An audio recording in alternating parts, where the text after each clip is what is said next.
गुरुर्ब्रह्मा गुरुर्विष्णु गुरुदेवो महेश्वरः गुरुः साक्षात् परब्रह्म तस्मै श्री गुरवे नमः। कृष्णाय वासुदेवाय हरये परमात्मने प्रणतक्लेशनाशाय गोविंदाय नमो नमः। सफला एकादशी, पौष कृष्ण पक्ष एकादशी, सफला एकादशी व्रत कथा। युधिष्ठिर बोले कि हे भगवान, पौष मास के कृष्ण पक्ष की एकादशी का क्या नाम है? इस दिन कौन से देवता की पूजा और उसकी विधि क्या है, ये सब समझाइए। भगवान श्री कृष्ण बोले कि हे राजन, मैं आपके प्रश्नों का उत्तर देता हूँ। दान देने वाले की अपेक्षा मैं व्रत करने वाले से अधिक प्रसन्न होता हूँ। अब आप इस एकादशी व्रत का महात्म्य सुनो। पौष मास के कृष्ण पक्ष की एकादशी का नाम सफला एकादशी है। इस एकादशी के देवता श्री नारायण हैं। इनका पूर्वोक्त विधि के अनुसार व्रत करना चाहिए जो अन्य एकादशियों का व्रत करते हैं। नारायण जी की पूजा करनी चाहिए।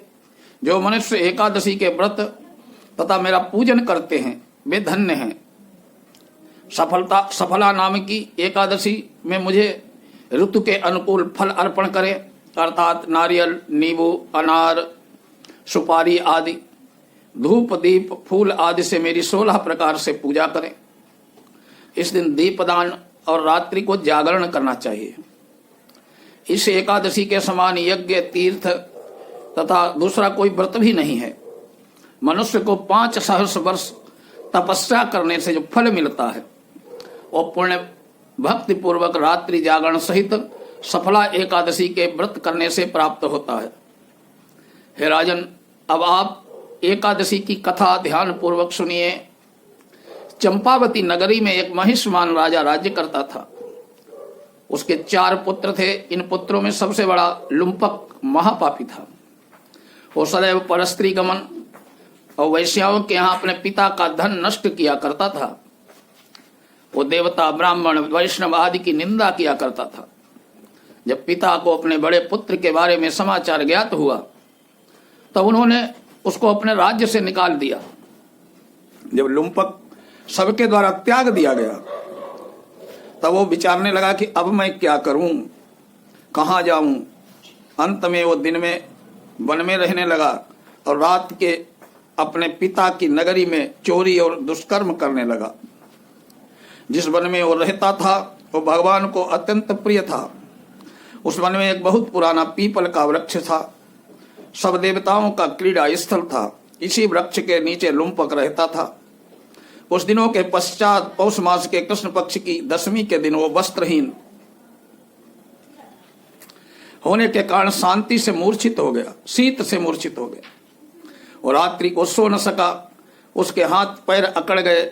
उसका दिन और वो रात्रि बड़ी कठिनता से बीती। सूर्य नारायण के उदय होने पर भी उसकी मूर्छा नहीं गई।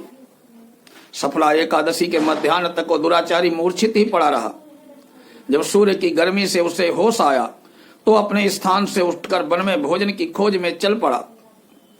उस दिन वो जीवों को मारने में असमर्थ था, इसीलिए जमीन पर गिरे हुए फलों को लेकर पीपल के वृक्ष के नीचे आया। जब सूर्य भगवान अस्ताचल को प्रस्थान कर गए वो पीपल की जड़ के पास फलों को रखकर कहने लगा कि हे भगवान, इन फलों से आप ही तृप्त हो। ऐसा कहकर वो रोने लगा। रात्रि को उसे नींद नहीं आई। इस महापापी के व्रत और रात्रि जागरण से भगवान अत्यंत प्रसन्न हुए। उसके समस्त पाप नष्ट हो गए। प्रातः ही एक दिव्य घोड़ा वस्त्रों से सजा उसके सामने आकर खड़ा हो गया।